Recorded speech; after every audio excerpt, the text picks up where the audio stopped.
What's up, everybody, and welcome to the Comment Writers. We are a Kamen Rider review podcast, and today on the show, we're going to talk about Kamen Rider Zeztz, episode number 38. I'm your host, Josh Meek, the Uber Geek, and I'm joined, as always, by my good friend, Toby Tobes. How's it going, Toby? I'm surviving. Let's do a show. Let's do it! Did you watch any of the Summer Game Fest this past week? No. I vaguely kept up on people posting, hey, these things are coming out. Like, I was made aware that Tupac's now in Yakuza. That was the main thing I wanted to talk about, to be honest with you. We can do that. So I saw that. I saw random things announced that I really cared about. I saw Resident Evil is getting, Veronica is getting remade. Yep. Which I feel like is a fan favorite even before it got remade. Like, you have to love it for its jank. Yeah. So that was a good one. And then, of course, like, everyone started posting these are all the games that weren't at Summer Game announcements. What's missing? Of course. And every article, the main thumbnail was my boy Sora from Kingdom Hearts. And then they always like buried the lead with the headlines, or like Mass Effect 4 wasn't there and this wasn't there. And what other games were missed? And then, of course, Kingdom Hearts is still on there. Yeah, no Kingdom Hearts. Honestly, like, it was pretty lackluster, I'll say, for like being the kind of E3 replacement event. There wasn't much that was super interesting to me. Like, I remember E3s of yore, and I would stream them and be so excited to watch all the press conferences, and there'd be a ton of stuff that I want to play. And here, not so much. Like, and it made me realize, and I think this has been true for several years, is that I just don't care about the average, like, AAA big budget game. Like, mainstream, this is a big game, the studios are pushing it type game, generally doesn't interest me at all.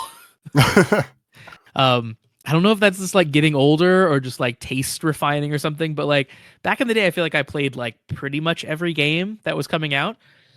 Like a good example is like Gears of War, right? Like I wouldn't call myself a Gears of War fan, but I still played like the first, 3 of those as they came out and played them all the way through and all that stuff. And like, yeah, I think now I'm just more selective, and I think I know more like going in what I'm gonna like and what I'm not gonna like. But it was funny, like these trailers kept popping up as the show goes on, and it's just like, oh, it's yet another like kind of gray looking fantasy world, or like it's yet another kind of gray looking near future world. Like, oh wow, we're running in first person. Oh, this time we're in third person. How daring. And it just feels like every game is kind of the same thing over and over again. So scrolling through, Polygon has a list of releases, like everything that was announced, dates for everything. Like, none of these things by name, most of these things by name don't even jump out to me. So when I like fast scroll the news articles and I just see names, I don't really care. I'm not really interested in watching trailers, as we talked about like in the past. So I can do that again. But like almost everything on this list doesn't really like pop in my brain at all, other than I see there's a game that's coming out called Brazilian Drug Dealer Before, number 4. Demons from the Portal to Hell I Opened are still in the favela, and now I have to save mom this from Ronaldo. So that sounds fun. Apparently we're up to Trine 6. Trine being a very beloved, like the Lost Vikings remakey kind of puzzly game. So that's fun. There's 6 of them now. I saw there's a new Silent Hill coming out, which is supposed to be like as good as the Japanese one just was. So I feel like Silent Hill's making a comeback, and that I'm kind of looking forward to. But I think that'd really be about it of anything that was announced. And then since Kingdom Hearts 4 has not been announced yet, I can't get hyped yet. Yep, indeed. I excuse me. I think part of my like not being very excited about most things this time around too is like I don't like scary games, so like I'm just out on the Resident Evils for the most part. Like I think they're probably great, but it's just like not really a game I'm gonna play, right? So like Resident Evil Veronica is like cool. It's not for me. I'm sorry. I'm sorry, everyone involved. It's just not for me. I was scrolling through the list of games announced as well. I just saw that a new In game was announced. If you remember that, there was In Plus, and then this one is called In Plus Infinity Times 2, which is an incredible name. Like the little game where like the little black ninja that collects the little gold dots. Yep. Yep, you're a little guy who runs around and does a bunch of platforming to collect little gold dots. So yeah, it was originally in and then in plus, and then I think they even did an in plus plus, and now they're doing in plus infinity times two. I didn't notice that coming out. I'm absolutely going to play that because Me I too. think like before I used to be able to do all the Super Meat Boy shit. I definitely even have videos on my channel of like me 100%ing N plus plus. So I also did N plus. Like all those games are the very fast dial up at respawn quickly games, and those I can always lock in on. So those are always good for me. Yeah, like that. Honestly, to be completely honest, that is my most exciting game coming out of all this now. Is that I just randomly happen to scroll by. Very funny. Yeah, it's way more Uh, fun. That's good. yeah, certainly. There's also a new Cuphead, which I thought looked very exciting. They're doing There's like two of them. yeah. Honestly, I think the one that's more the adventure looks way more fun, like the RPG one instead of the shooter one for me. But I'll take either of them. Those are interesting games. Yes, you're definitely you just like all the little shit, all the I like wacky what little shit, all the I do. wacky little shit games. Honestly, and like that's why I've been so into the Switch for the past several years. Like, when the Switch 1 came out, like I was very into most of the Switch games and kind of didn't play the other consoles as much. Same thing going into the Switch 2 now. Like those are the games that mostly interest me. And yeah, you're totally right. It's the games that are like weird and quirky and colorful. And like when you get to like it's realistic violence, I'm just not as into anymore. But so I'm sure a lot of that is like I'm just old now. I'm just an Yeah, old your man. old man ended up. Yeah.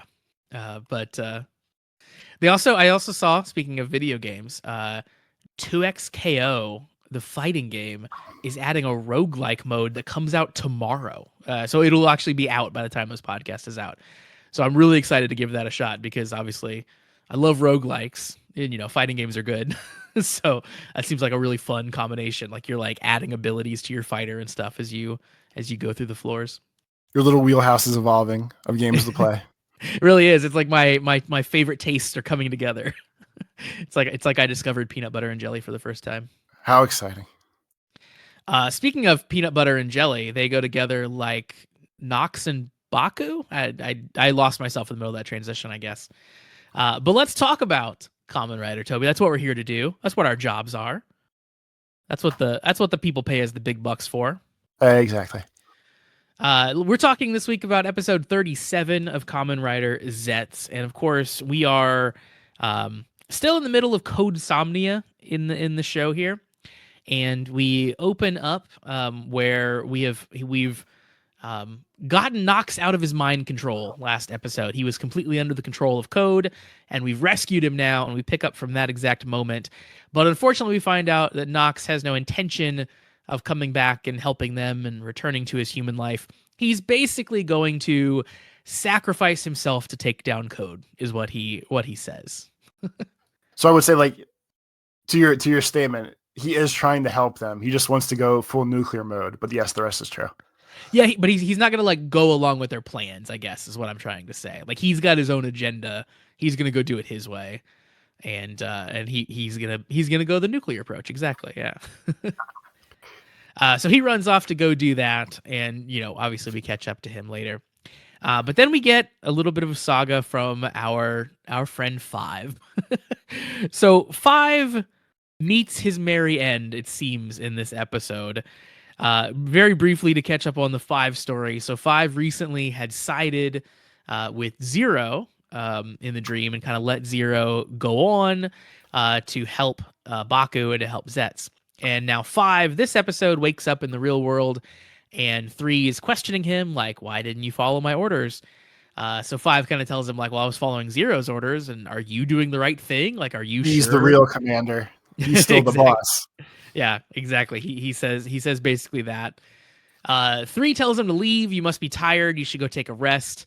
So Five heads out to his car, and lo and behold, there's a car bomb rigged up. He presses the start button on his car, and he explodes. It's funny that, like, two things. They did such a slow, long linger on that shot that in my mind I was like, "There's definitely gonna be a bomb in the car," and then it lingered for so long that I was like, "Oh, they're gonna swerve this because we're lingering so long on the shot," and then the car blew up.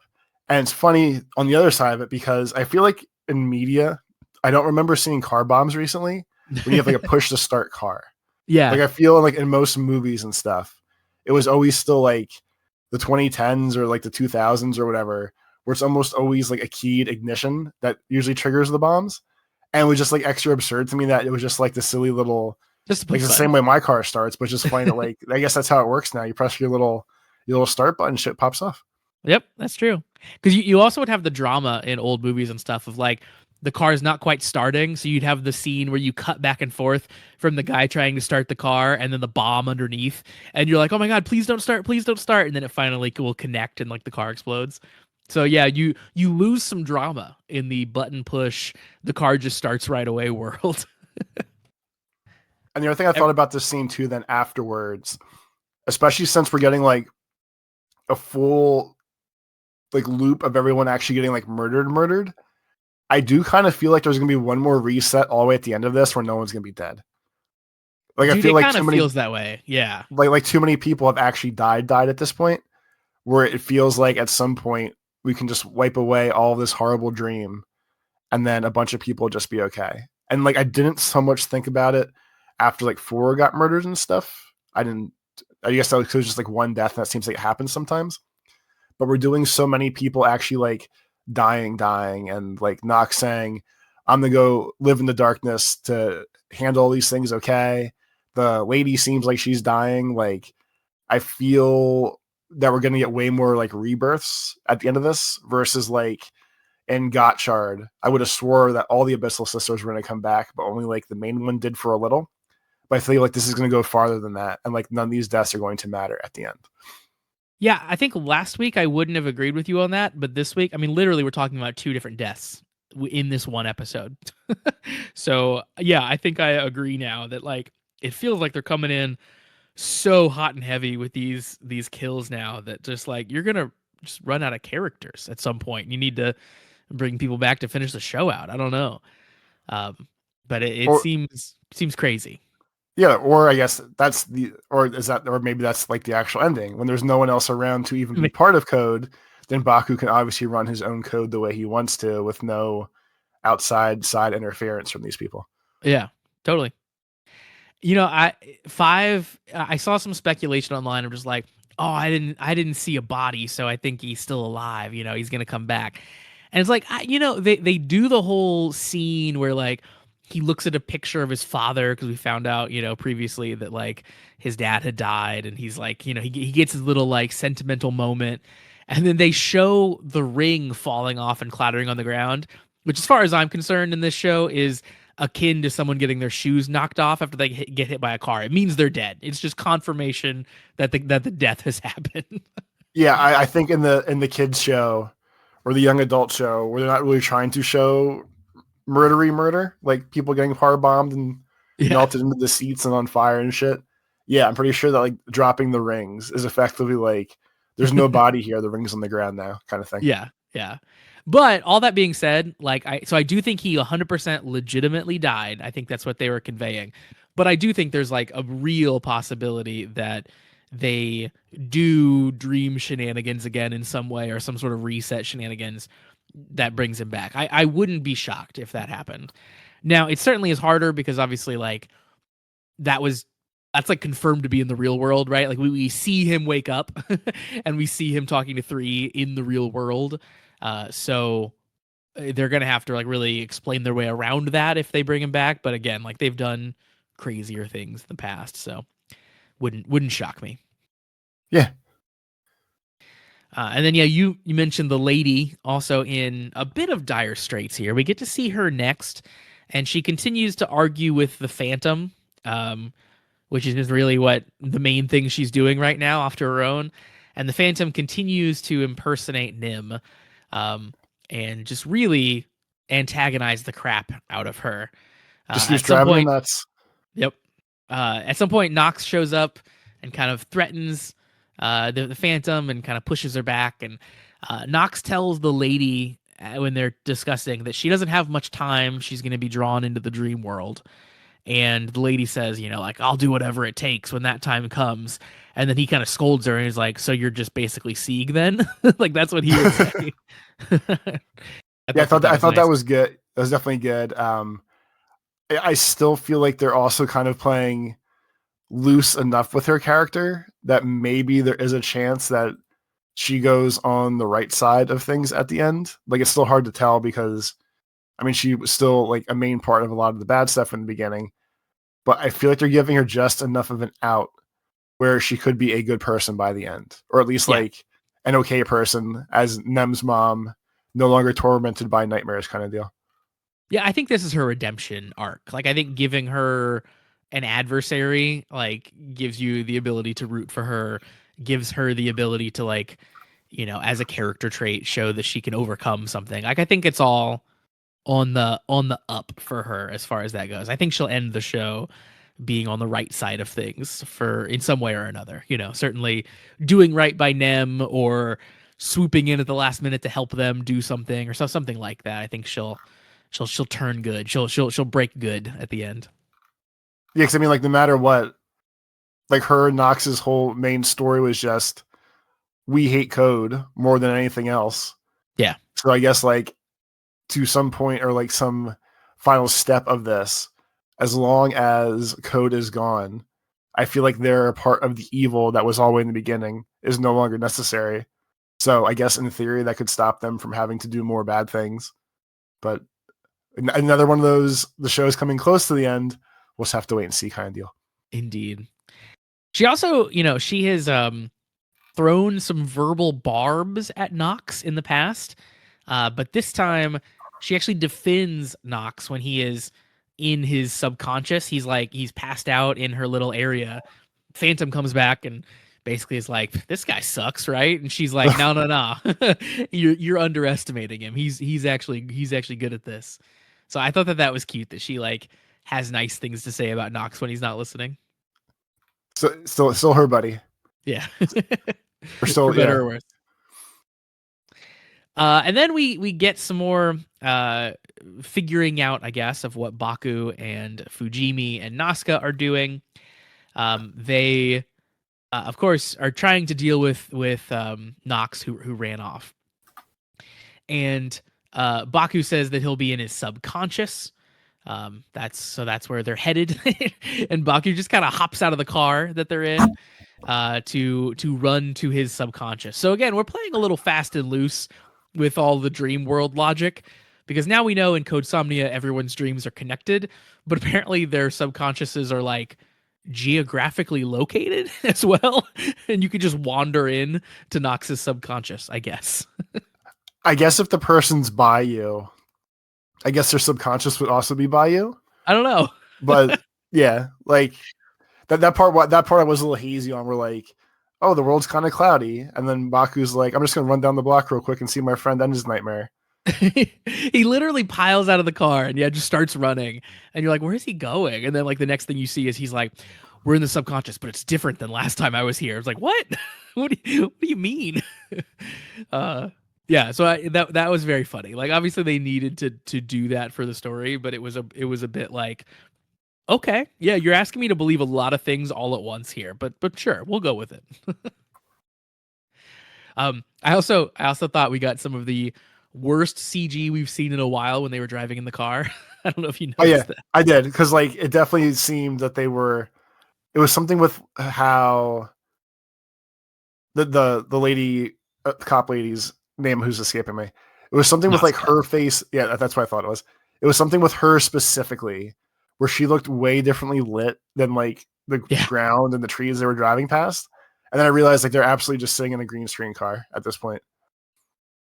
Yeah, 100%. Like poorly cut out green screen car. So that didn't look great for a show that has like really overcome a lot of the green screen issues that it used to have. That they do crop their head up once in a while and rear their ugly head of horrible green screen cutouts. We saw it today. So there is an interesting exchange here as well. We see Baku get out of the car and run to the subconscious. Fujimi ends up following him as well. However, before Fujimi gets out of the car, Nazca is basically like, "Who is this person to you? Like, why do you care so much?"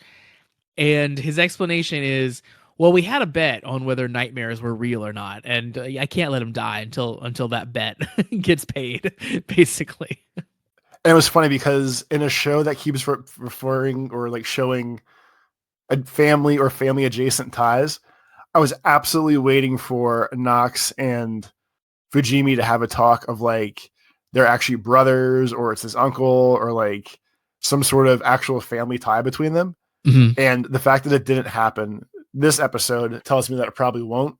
But like when he acted real hesitant before, he was like, "Oh yeah, I lost the bet, so I have to pay him."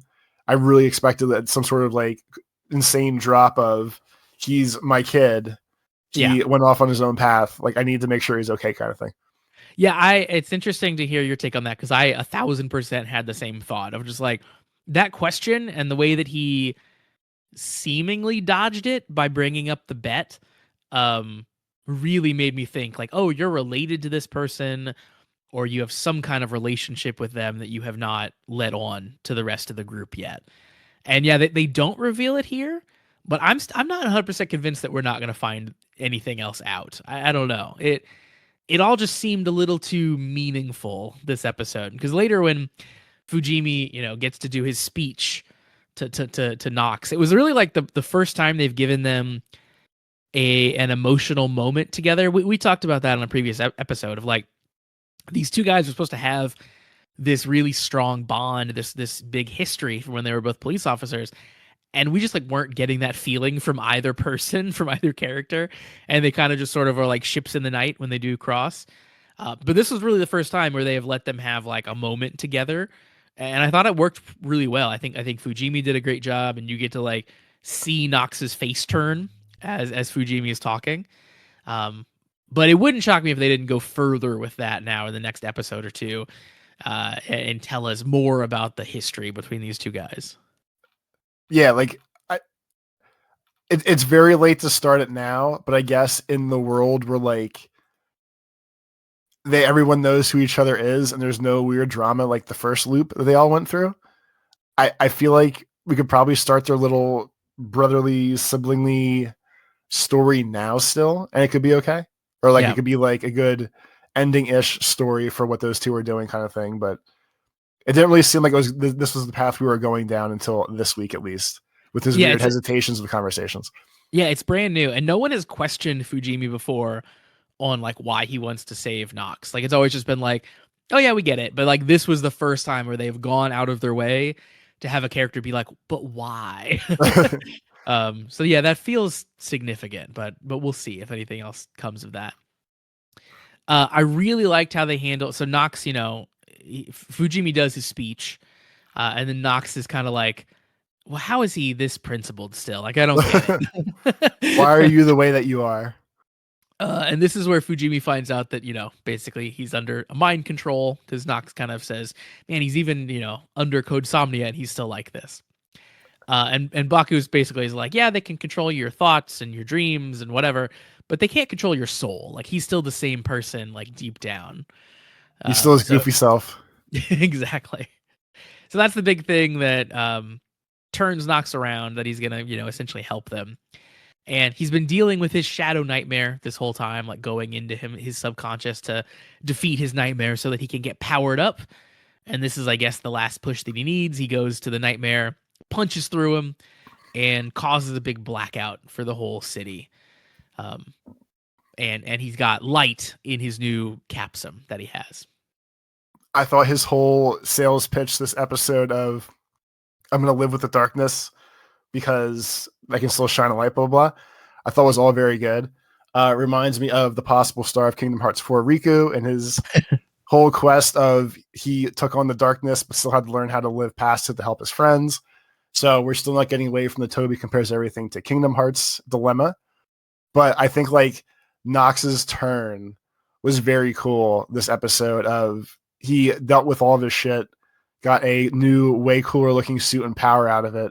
And now he's apparently ready for the good side of, hey, like, we got this. We'll take down code. We'll do no more nightmares, blah, blah, blah, all the good stuff. Yep.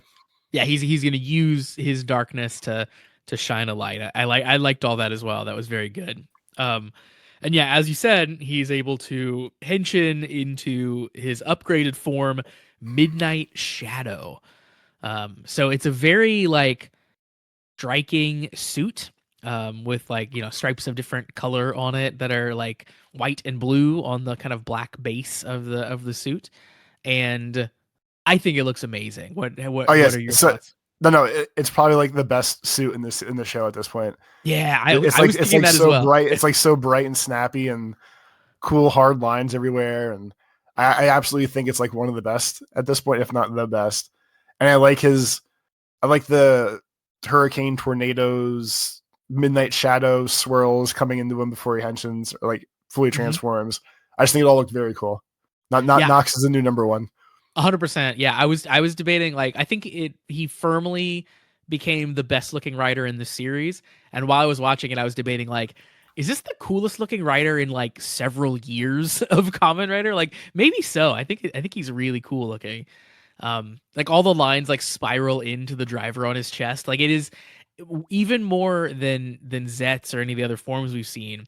Like the driver being on the chest is like a central design element to the Yeah. suit as a whole. Yeah, it's very cool. Awesome like blue icy effects and stuff as he's doing different things. It's all real good. So yeah, Nox gets his big final power up form.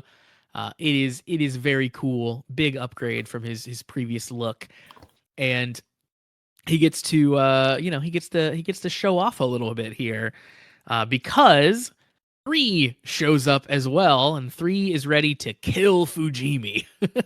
Yep. Fujimi is like, he's holding a sign trying to expose code. He's the whistleblower once again, and He's still Twitch streaming his dream conspiracies. uh-huh.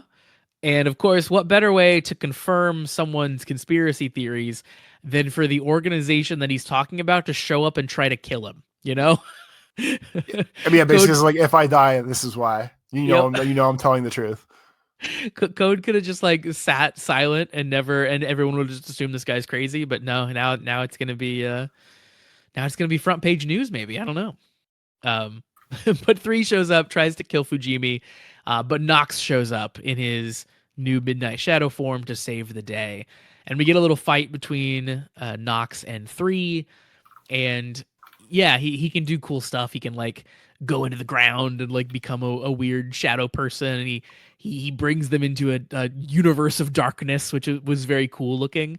Like fighting in pitch black with just like a single Yep. source of light was neat. Um, and the big finisher here. So 3 gets killed, I guess we'll say. And the mechanism for him dying is he turns into papers that just fly through the air. So like he becomes, I guess, his testimony for court is kind of the insinuation. I think Knox says something like, you become like the testament to your evil ways or something like that. Like he basically says like you're becoming the words of everything you did wrong. Yeah. And again, they really hammer home that 3 is gone for good because they show him turning into papers both in the dream world and in real life. And the real life obviously being the more important of the two. Yeah, yeah. They have shown us in the past few episodes some really gnarly IRL deaths. We saw someone turn into goo and explode. We saw a literal car bomb, which is genuinely insane. And then now we've seen someone turn into a ream of papers and flood a room as they slowly disintegrate. Yeah, I mean, Threes was definitely the funniest out of all of them. It just seemed more like an absurd horror movie than like an actual horrible death. Yeah. But like in spirit, like because like you said, it was like Nox saying like you're gonna test your evils, and 3 saying you're not gonna make me talk. That's absurd. And he's like, like basically like I don't have to make you talk. You're just gonna do it. But yeah, it was crazy that like I mean someone has to go in the office and clean it up, but like it seems like it's a 250-page dissertation on like all the evil code does. But it's Yeah. crazy because like if that's the case, all we really have is 0 left of the actual code agents. Yeah. And then like the final little ending thing, where of course Baku eventually smashes Code Somnia, but the Somnia capsum itself disappears. So I guess like the final evils that are left in the world at this point would be like the Somnia capsum specifically, the lady's phantom, and that really seems like it's about it to get Yeah. us through like another like 10 episodes or so. Yeah, I think obviously the Somnia capsum is like key to what happens next and to how the show ends. Um and who has it? Like what whose hands it falls into, right? Um do you think that it goes to someone we know already that maybe is like dead or we haven't thought about for a while, or do you think it's a whole new person? I feel like it's gonna be some weird fail-safe thing. Like Mm, if this ever gets destroyed, teleport away to whatever. But I mean, like, I will of the people we know, it doesn't seem like Zero was a big enough fan of it in general for it to be like a him thing. yeah, I don't think so. This lady would be another one, but she doesn't want to sleep still. So I feel like she's not tied to this whatsoever. And at that point, like Sieg 3, 4, 5, and 6, or not Nox, but like everyone else is like dead. Yeah, So yeah. other than like warping to like some double secret code agency, I don't know where else it's going. Yeah, I mean we've heard the voice of other code representatives before. Like 3 has talked to people who are above him, and who are not Zero. So we know that there are other people that are high up in code. But um yeah, I don't know. I don't think it can be anyone we've met before because I just don't think it makes sense to like bring someone back from the dead necessarily for this. And the only person I think who would even make sense for it would be 3. And I think they pretty convincingly killed him this episode. And I don't think, like as you said, I don't think Zero makes any sense whatsoever with the story they've been telling with him. So yeah, I think I fully suspect that like we see some new shady person get introduced by showing us the capsum and then panning up to reveal the whole person, and it's just someone brand new. That's my guess. Yeah, I feel like if we're gonna do a person, it's kind of be gonna be like when we watched the end of Don Brothers, and for like 1 week there was the two like crazy super highest powers we never saw before, and they just kind of died.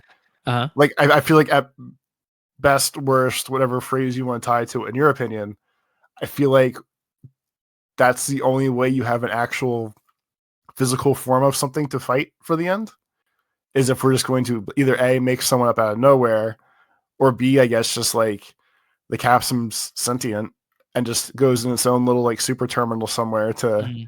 go do evil Somnia things. Man, I hope that's not it. I'd much rather have a random person get made up than just have like we're fighting evil faceless capsum at the end. It's so much cooler when there could be a human villain to monologue at the end of the show. So I do think it's probably that the random person, but we'll see. The show has definitely surprised me a lot along the way, so it could be very different. I thought it was pretty cool, Baku getting his driver back too. Obviously, we saw it get confiscated, so it's going to be somewhere in Code headquarters. I like that we got to see the actual physical act of him breaking in, finding it, and stealing it back. I think that is cool. Yeah, like it didn't click exactly what was happening at first to me when he was like Yeah, it kind of happens digging quick. through digging Yeah. through the rooms, and especially once he found the driver and stuff. I was like, this seems unnecessary. He already has all this question mark in my brain. But like, yeah, cool. Like, I guess that's cool. He has the stuff back. It makes sense. It was honestly like a pretty good arc, at least for me, of like he gets the cool power up, he loses it, he has to suffer without any henshin for a while, then he's able to henshin, and then he works his way back up by recapturing the fancy driver. Like that's a cool way to like earn your final form. I think that all paid off fairly well for his story. I just thought it was fun that like he had his own little special like Batman drone that was doing X-ray scans of rooms to tell him like which walls to break down and go do things and everything else. So he could figure out like, hey, okay, my stuff's hidden back here. Now we smash through this wall, we go this way, and here we are. kind of Yeah, thing. he got to do some real secret agent shit this episode for sure. Like way more than we normally see him do. He was able to do some real agenting, which is always nice. Yeah, it's cool when you get to like go back to those kind of roots of the premise, I guess, if you will. But yeah, that drone was doing crazy work. It was like fighting guys too. Like he was using it to to disperse the crowd who was trying to shoot at him and stuff. So turns out he's got a battle drone, Yeah, brand new toys. as one does. And then, as you said, he breaks up the Code Somnia hardware. The capsum disappears. He realizes that it does disappear as he breaks everything else. But Code Somnia still starts to kind of revert itself. We get to see the, red snow that fell before starts to kind of rise back up into the sky, and everyone returns to normal. So no longer will we have conjoined dreams, and no longer will we have, people not recognizing seeing like the 2D characters, basically like how Nem was viewed by the sister. Yeah, me was stoked that like Nem was no longer 2D, and Nem did like a funny little giggle and smile of like, "Yay, I look like a human," kind of deal. Yeah, that is a weird thing to react to. Like, cool, I'm glad that your brain's not broken anymore. I was flesh and blood this whole time. So yeah, we're certainly like things are pretty reset now. Everybody remembers. Again, all the good guys are on the same team and stuff. And like you said, most of the bad guys are gone. So I think next episode will be a real like setting up the direction towards the end here at this point, and we get to figure out who the baddies really are. I feel like we said a week or two ago was like an ending arc, like the arc was over, blah blah blah. But I feel like now the arc is over, and whatever next week brings us is absolutely going to be like, hey, here's where we were starting the end of the show at this point. Because there's really not that much time to do two more bigger overarching stories. So for sure this time. Next week is the beginning of the end, I think. I like you were saying for sure, even though they just swerved us and got like two more extra episodes out of the last arc. But yeah, I think so too. I think it'll be very illuminating next time around. Because like I at least specifically at this point, all the heroes are together, like you said. Zero's still there doing Zero things. So that's like the one main chunk of it. The Somnia Capsum is off doing spooky things. So that's like the evil off doing something. And then like the lady's still kind of there. And now we know that she's like on the cusp of being sent into the dream world. So I feel like everyone's in their final places for us to start the final arc thing. Yep. Totally. Speaking of things that we do, Toby, we also have a Patreon. Let me tell everybody about the Patreon real quick. Patreon.com/thecommentwriters is where you can find that. And you can sign up for the Patreon for just $3 a month, and you get access to every piece of bonus content we've ever published up there, which is a lot at this point. We've watched through a lot of different series, so you can go back through and watch those with us. And we continue to watch through different series. We usually post a couple pieces of content per week. So right now we are watching through, or we're going to start watching Live Man this time around, which was chosen by fan submissions and then a complicated series of rituals that we conducted. After multiple twists, turns, and more twists, the world has decided that Live Man was the answer. And it's gonna be happening here in a scant like 45 minutes, probably. From the time we're talking, for the time we're talking now until the time it happens.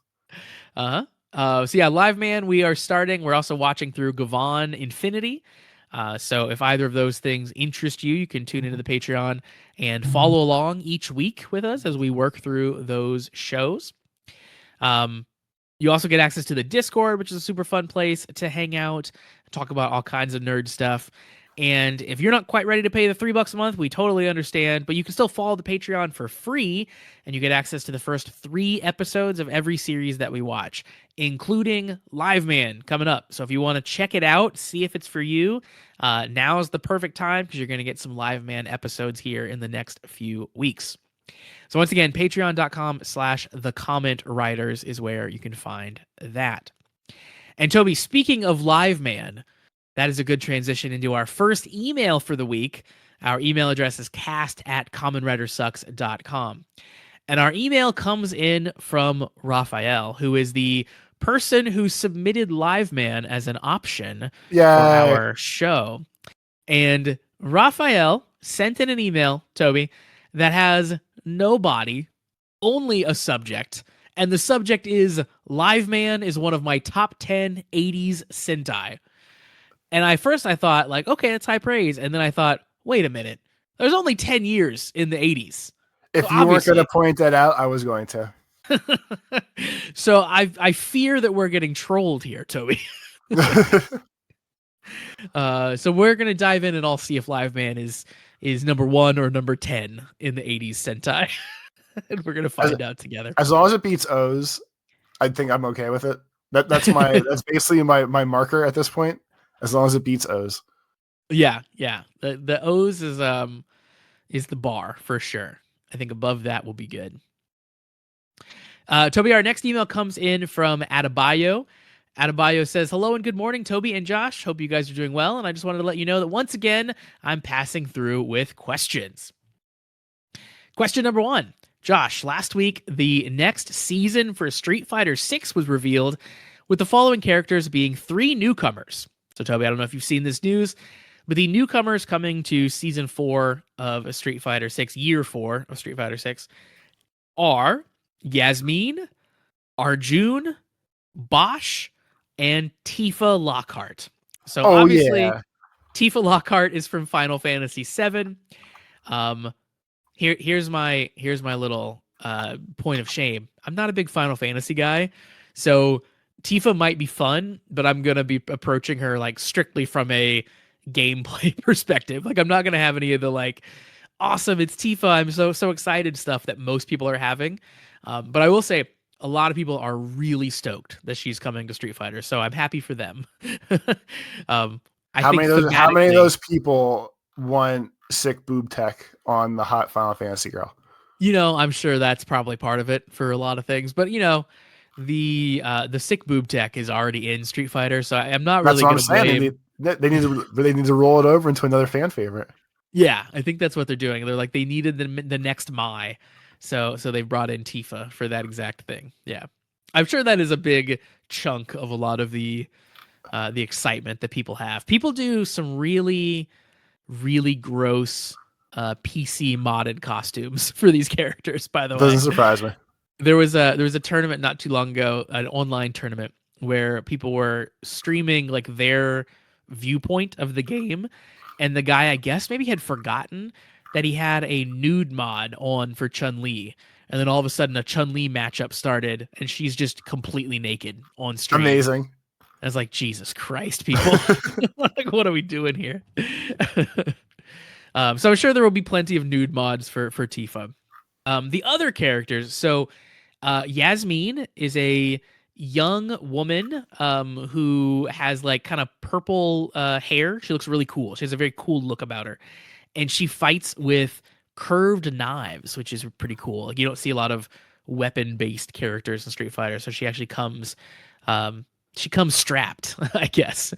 So she seems very cool. We also have Arjun, who is a giant yoga man. So he seems very like Dulcim coded, but he's giant instead of being kind of scrawny. He apparently is a like former cop who was accused of maybe murder, and now he's trying to clear his name. So a little Running Man-esque or something like that, but that's Arjun. And then the last character is actually the one I'm most excited about, and it's the one that most people are not excited about at all. And that is Bosch. And Bosch is interesting because in Street Fighter 6, when you start the World Tour mode, the single player content, you create your own character, your avatar. But then the storyline follows you and Bosch basically like starting to train as Street Fighters together. And then Bosch gets caught up in like some, crazy international terrorist drama and so on. But Bosch is like a character that's been in the World Tour from the very beginning.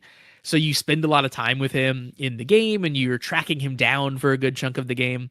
But he was never, of course, a playable character. So now they're actually adding him as a playable character. And I think that's really cool. That's actually an 'Cause interesting way to do it. yeah. So People, like, looking online, people seem to hate all these characters. By the way, already. yeah, people are big mad about this whole season.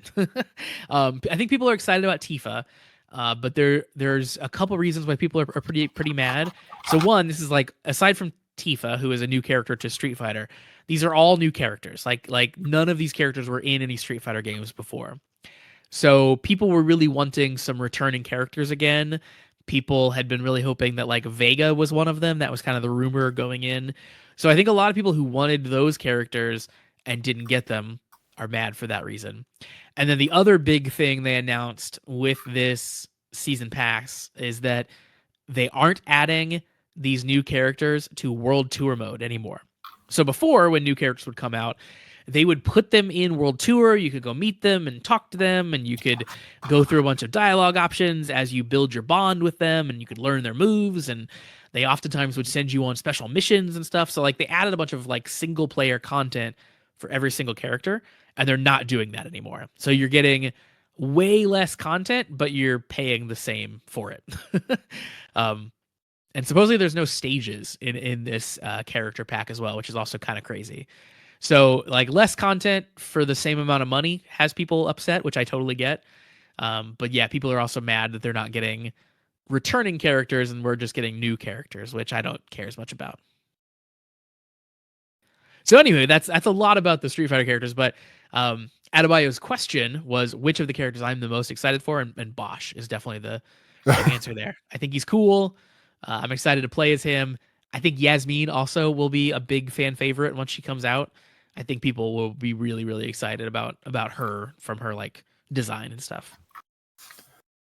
And really like the couple of recent characters they put out, I feel like the last 3 characters they put out have just been absolute bangers. Like they've done really, really great design work and so many tiny little details that are really cool and interesting. So I'm kind of excited to see like what kind of nonsense they come up with on like blank slate characters. I think that'll be neat.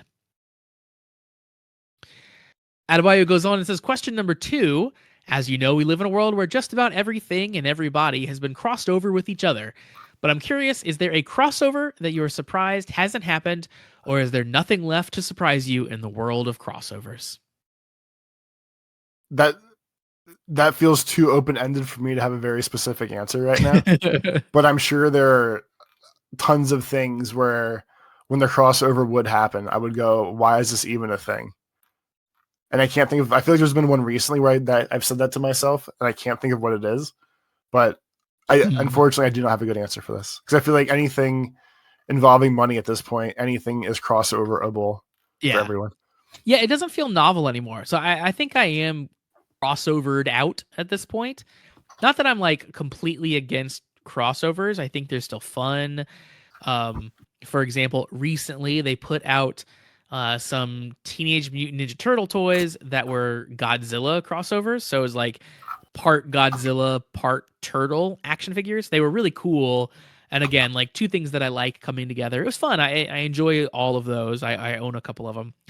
But at the same time, like you said, like everything is crossed over with everything and it's just a money thing now. People know that doing this has a built-in audience. So you see it a lot. I remember when I was a kid, this wasn't a thing that happened all the time. And Marvel and DC came together and did Amalgam Comics, where they took a character from each company and smushed them together to make a new character, and then did like miniseries of these characters. And being a huge comic fan, the Amalgam Comics were always so exciting to me because it was this crazy new thing, and these companies that don't even really get along are working together. And it was like, it felt really magical that it existed. But yeah, nowadays, if the same thing happened, like it wouldn't even be a blip on anyone's radar. No one would care because we get crossover stuff like this all the time, and it's so commonplace. I remember like when even growing up too, like, you know, when I first discovered what fan fiction was, the big thing that I would like to do if I'm like reading fan fiction was like go to the crossover section on the fan fiction websites and see what cool properties have crossed over with like shows I like or with comics I like. And yeah, again, that feels a little played out, unfortunately, at this point. So really, I'm just looking for like good original stories at this point, Toby. There you go. Let's get back to basics. Yeah. Those little indie games of crossovers. Adebayo says, well, those are all of my questions for this. I hope you guys have a good week and stay cool because it's getting hotter out there with summer just 2 weeks away. P.S. A 3-minute egg must boil for 3 minutes. Sure. That's a good fortune cookie. I did Google that, and that is from Lupin the Third, I believe. It's from an anime. Okay. So I guess that's an anime meme for you. Cool. Thanks. Mm-hmm. Our next email comes in from Justine. Justine writes in about music. Justine says, hello, something I've never heard discussed on the show is the music. And with the insert song for Nox Midnight Shadow dropping, I figured now is a good time. The music is one of my favorite things about the franchise, and I was into the music before I ever started with the shows themselves. I had originally deep dived into the Super Sentai themes, which soon expanded to Kamen Rider. Once I started watching the various shows, this carried over to the characters and insert themes. My favorite opening songs are from Build, Zeztz, and Ryuki in that order, while my favorite overall song collections are from Zeztz, Ryuki, and Faiz. Just curious as to your thoughts. So how do you feel about the music in Sentai and Kamen Rider, Toby? So I would probably say I comment on the music at least more to like you privately, I guess, than like maybe I address out loud. So starting with Zeztz. Zetz's main theme was by Back On, J rap metal, whatever we want to call them, band that I was really into at that point already. And like they've been in and on the show, like in and off the show a bunch of times. They've had a bunch of different themes now and stuff. To the music part, the only part that really throws me that like I don't think we discuss a bunch is when they do the weird insert themes. If they're not like actively posted somewhere from it to click in my brain of like, hey, this is a new full song to go listen to, I feel like I miss a bunch. Like I would never have thought Nox had a new Midnight, whatever his thing is, Midnight Shadow theme song now. So like I probably would have missed that. To the songs themselves, more times than not, like Josh, I've joked with Josh of like, if the intro to the show sucks, I'm going to get mad and not like the show. So like even coming into Zeztz, I feel like that was our joke where like luckily the old main theme was really good by a group that I didn't know, but eventually like liked and stuff like that. When Josh and I started, I think it's like into season 2 for us. So Zeztz Gotchard was our second season, right? Yeah, you're right. Yeah. At some point I got must have been like the 30th or 40th anniversary vinyl record set for like all the Kamen Rider themes. Yep. And I'm such, at least for me and music, I'm such a like hardcore punk metal coded kid that like the themes of any of the shows that aren't either like catchy pop as shit or some sort of fun rock theme, like the Zeztz one specifically was really good. Trust Last was definitely one of like the strong top contenders. Yeah. Like if they're not those, I don't know that I like them enough to re-listen to them or address them, because even like most of the early Kamen Riders theme songs, I would say from like the beginning until like halfway through, are all what I would call like 50s country mellow rock, radio rock kind of songs, where it's just like I kind of like let's mosey along cowboy vibed song where they just go Kamen Rider a lot or things like that. So I would think from like, I think X-Aid was one of the first real fun, good poppy songs for like a theme that I can think of.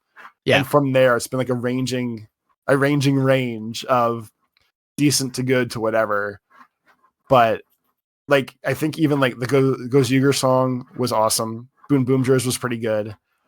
Like, I think I just want like happy, fun, hype. We're going to start the show. Let's do something.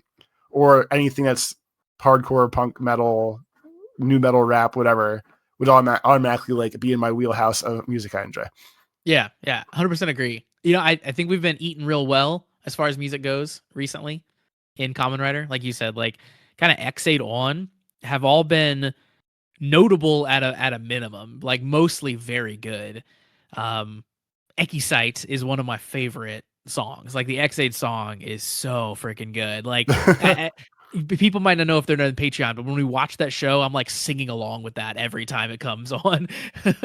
That song's great. I pulled up while you were talking. I have a playlist on Spotify where I keep most of my favorite Kamen Rider songs, and there's some anime stuff mixed in here too. But yeah, like I'm looking through just to remind myself. And Ekisite is really good from X8. An older one that I really like, but the Decade theme by Gact is really good as well. It's a little bit slower, so it is a little bit more akin to the old songs that you were describing, but it's got a real vibe to it. I like that a lot. Like you said, Trust Last is really good. I thought Visions was good at the beginning of Zeztz here. We have some other stuff. If we're talking the Sentai world, I think the Shinkenger theme is baller. Really, really good. I've listened to that so many times that I know all the words in Japanese to that one, which is crazy. And yeah, I guess last one that I really, really like that we haven't talked about yet is the Over Quartzer song from Geo is also really good. And that's got a bit of like good nostalgia built in now, since that was really the series that like brought me deeply into Kamen Rider. So I like it for that reason, obviously. But yeah, I think music is a big key part of my enjoyment of these shows. And like I said, I have a Spotify playlist of these. Like I put it on in the car when I'm driving around now. And I really, growing up, was never a massive like J-rock fan or anything like that. It wasn't really like a world that I dove into. So part of this is me like getting to dip my toe into that now and explore some of those songs. So like I definitely have listened to other back on stuff after realizing like, hey, this is really good. It turns out that they make some pretty darn good songs. They probably make some other good ones too. Yeah, turns out they do. So yeah, that's been kind of a fun way to like explore this world that I knew nothing about, is through these shows that I'm watching, for sure. And same with anime. Like there's certainly some anime themes, like I said, that have made it onto that playlist that I listen to a lot, that have exposed other artists to me as well. And Spotify makes it really easy, because once you listen to one of those, or you like one of those playlists, that's like they start floating them to you. So you get to be like, oh yeah, I remember watching that show. Let me re-listen to that song. Yeah, I'd love to hear other people's favorite Sentai or Kamen Rider song. So let us know in the comments or via email what your favorite is. And Toby, we come to our last email now for the week, which is from our friend Shade. Shade says, welcome to case 38 of Zeztz. This time around, the show teaches us a very valuable lesson. People explode into weird substances when they die in a dream. Have you guys noticed that? Last time 6 exploded into goo, and this time 3 exploded into a bunch of government documents for some reason. There's so many people getting shot and exploding in this show, it's kind of hilarious. That is a good point. We did see a car bomb, an explosion into papers, and literally just a shooting in this episode. Shade dives into case file number 38. We start off this episode with code number 5 getting car bombed. There's no sugarcoating this. He literally just got car bombed. And with this, code number 5's actor has officially finished filming. They did a picture with him and his flowers. So it does seem like maybe he is out of the show, probably not returning with that happening, I guess. The blog has to say that despite Code being Code's bodyguard, or Code's guard dog, rather, he was a passionate man who continued to struggle with his own sense of justice until the very end. Mr. Koyanagi himself is a very passionate person who always livened up the set. No matter how tough it gets, he plays 5 with great enthusiasm every time. Thank you for your hard work. Not just on the set, he's also been very engaged with the fans on social media too, Shade tells us. Ever since his character came back on screen, he's been hyping himself up like crazy. It was very fun to see him get excited every time his character gets any screen time. I've been following him on Twitter for a couple weeks now, and he's freaking hilarious. He has this ongoing bit about how 5 should get his own character song, and every code agent should assemble to make a big company anthem together. That's pretty good. As for the character himself, I think it is probably the most fitting way to close off 5 as a character. Seeing him die after making his own decision for the first time was the right level of tragedy for me. But the gruesome way he went out kind of made me laugh a bit, I'm not going to lie. The moment he walked into his car, I thought to myself, there's no way he's going to be car bombed. And then he did. When he pulled out a picture of his dead father, I genuinely lost it.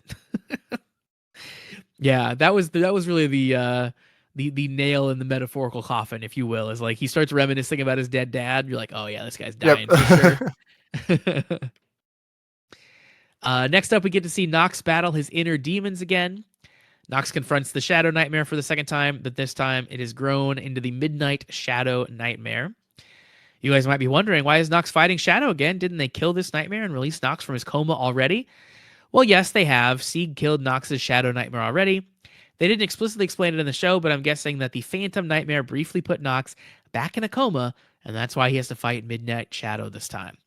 But he doesn't have to face it alone. After realizing he has something to live for, he uses the power of friendship to capture the Midnight Shadow Nightmare into a capsule. Interestingly enough, this moment was almost shot-for-shot recreation of the scene where Baku acquired Catastrom for the first time. That's interesting. I didn't clue into that. And using the new capsule's power, Nox transforms into Kamen Rider Nox Midnight Shadow, and with it, Nox's new insert theme, which is called Noxon, Noxon, so the same forward and backwards. Shade says, yeah, it's a weird name. In this form, Nox can do more than just manipulate shadows. He can conjure up shadow, completely engulfing the battlefield in darkness, create shadow portals, and make shadow illusions of himself. And we also get a new henshin pose. While transforming into Midnight Shadow for the first time, Nox's actor Furukawa Yuki consciously changed the way he says henshin. Before, Nox usually says henshin in a calm and cold tone, but in this scene you can hear he puts more determination into his henshin voice. He also put a lot of determination into kicking 3 in the groin, Shade says. As one does. I can't say that I heard a difference in the tones. Like from us watching it every week, like once a week, whatever. I believe if people say he did it differently. I just don't know that it clicked in my head of like he sounded more determined than any other like henshin that we've heard throughout a season of a show. Yeah, I knew it was a little bit different, but yeah, I didn't really like. It didn't jump out at me that like, oh my god, he's louder now, he's more determined now. Yeah, it just seemed like maybe he mixed up the hand motions a little bit or something. I don't have Nox's henshin seared into my brain really like I do some of the other writers. Shade tells us fun fact about the toy version of the Midnight Shadow capsule. In the show, you can see Nox wind up the gears on the capsule before putting it in the driver. The real toy obviously works like that also, but the real-life wind-up mechanism for the capsule is hilariously loud. It's so loud that when you put it in the driver, you can't even hear the sound that the belt makes. Hell yeah. What a great toy. Then that leads us to the end of code number 3. 3's actor Tamaki Yuki has officially finished filming for the show. So he also gets his flowers here in a photo. So again, I guess confirmation that 3 is probably for sure gone. The blog says that 3 is a highly capable individual at Code who will use any means necessary to achieve his ideals. While Tamaki-san plays the ruthless and heartless Code number 3, he himself is a friendly and nice person. The entire staff on set was charmed by this contrast. Thank you for your hard work. I wonder if them getting flowers, I will just use him specifically for this conversation. I'm sure the other ones did already too. I don't know. I'm curious if like when they do the flowers and they say you're done filming now, if that means that they are like dead and no one is getting regened at this point then. Or is this like, okay, your character arc is over.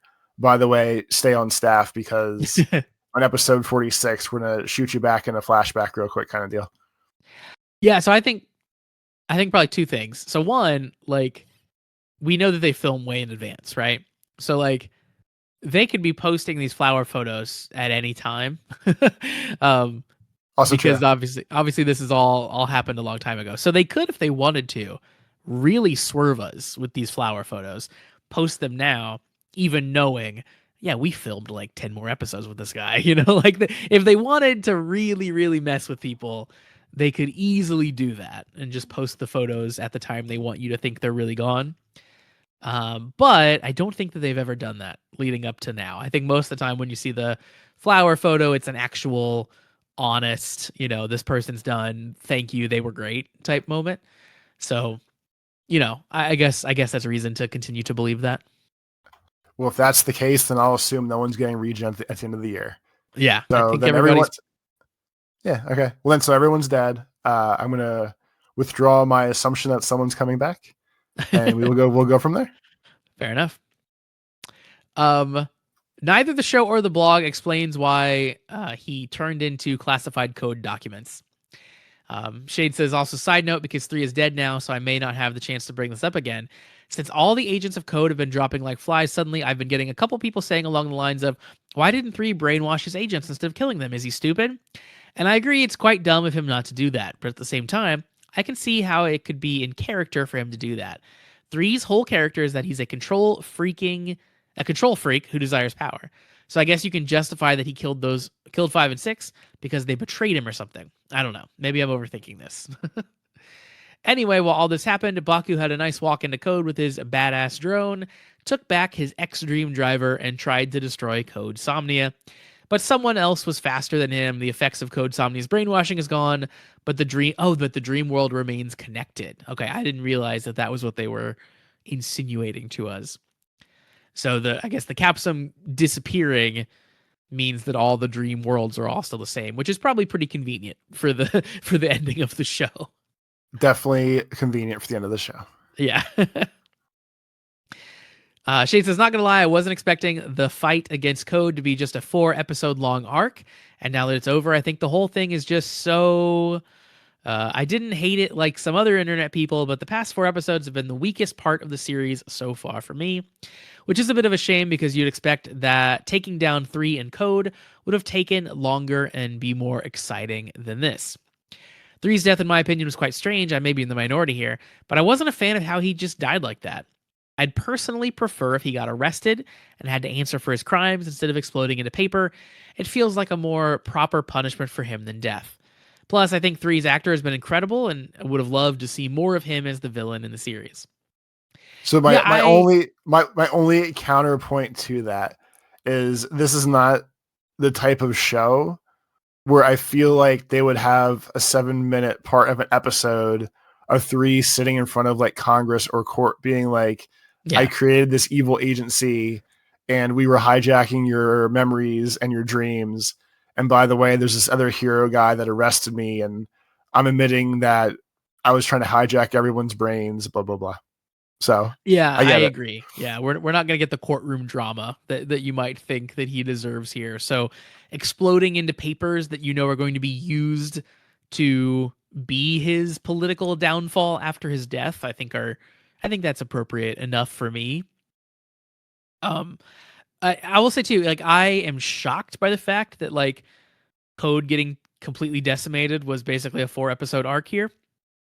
However, I don't think that it was bad. Like I was along for the ride for these whole 4 episodes. Like really, really invested. I think that the deaths have been surprising and shocking when they happen in the episodes and stuff still too. So like I kind of like the arc that they've been on. I just don't know where we go from here. So that might retroactively paint this in a different light for me, but as of right now, I thought it was pretty cool. I'm down. I'm excited to see where they go next, So I would not say it's the weakest part of the series for me so far. Shade goes on to say Nox's debut as Midnight Shadow was cool. Unlike last time, they did a better job of building Nox and Fujimi's relationship here. I like how he quite literally gains strength because of it, because he doesn't have to face his fears alone anymore. It's brilliant. My only complaint is that I wish Nox didn't just solve his problems in one episode. This could have been built up more. I know I'm complaining a lot, but I'm still enjoying the show, lol. I don't think these past 4 episodes are terrible. I just think that the first 34 episodes of Zeztz were so incredibly well done and seamless that you can barely notice any of the show's flaws, and unfortunately, these episodes were just not that level of good for me. That's fair. Yeah, I think that's an okay take. I agree with that. Yeah, I think Nox, speaking of him like resolving all of his problems in one episode, like he's been a character that has been such a slow burn in his turn. It is funny to see him like just mop it all up here in one go. Like I'm good. Everything's solved. No issues. All done. Shay goes on to say, now this would be where I would usually share some of this week's news and tidbits, but frankly, there's just not a lot of exciting stuff happening. We did get our first look at Zetz's summer movie from Kamen Rider Zeztz Agon Dream. Agon Dream? Just a crazy name. The design for the suit incorporates designs from all the agents. So there's an image here that Shade has provided with like annotated parts. So it's like, oh, it's the horns from this character and the eyeballs from this character and so on. Good amalgamation. Yeah. Nox gets a sick motorcycle in the movie as well. So you get to see Nox in his new Midnight Shadow form riding an honest to God motorcycle, which is very cool. And Shade says, and that's it. Well, before I go, I'd like to once again tell everyone to watch Spider-Man Noir, starring Nicolas Cage as Spider-Man. The show is better than everyone expected, and Nicolas Cage is shockingly great as Spider-Man, even with all the Cageisms that we all know and love.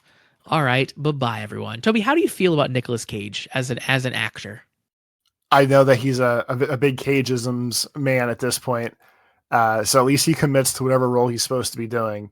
But my sources have told me the opposite about Spider-Man Noir, and that it's kind of a garbage ass show. Well, the only solution is to watch it and decide for yourself. I don't have to. I'll take one vote from each side and say it sounds mid, and then I just won't bother. All right, everyone else write in and say, tell me if it is peak or slop. That's all I want. No explanation. You don't get to couch your opinion with any other facts. You don't get to be like, it's pretty good, but I want to know peak or slop. That's it. Everyone throw your slops in the chat. Let them know. Let me see the slops in the chat. Exactly. I have not watched the show yet, but I'm interested in checking it out because I both like Spider-Man, I like Spider-Man Noir, and I'll say it, I like Nicolas Cage. I think that he's overhated. I think he's done some really bad stuff, but he's also been really fun in a bunch of movies. So I'm willing to give him the benefit of the doubt. All right, Toby, that wraps us up for emails. Once again, cast@commonwritersucks.com is the email address. We do hope you send in emails. You can write in anything you want, and it'll most likely get read on the show. And of course, the Patreon, once again, is patreon.com/thecommentwriters. Toby, that brings our episode to a close. Why don't you tell the folks where they can find you on the internet? On Twitter, it's Life of Tobes, and on YouTube, it's Tobes Plays. You can find me on Blue Sky at meek.lol, and you can find the show on Blue Sky at commonwritersucks.com. So follow that for all your comment writer updates. And do check out that Patreon. Once again, patreon.com/thecommentwriters. So that is going to wrap us up for this week. We'll be back next time to figure out where this show goes from here now that we've killed basically all of code. So we hope you join us back to find out that answer as well. But in the meantime, have a great week, everybody. Peace.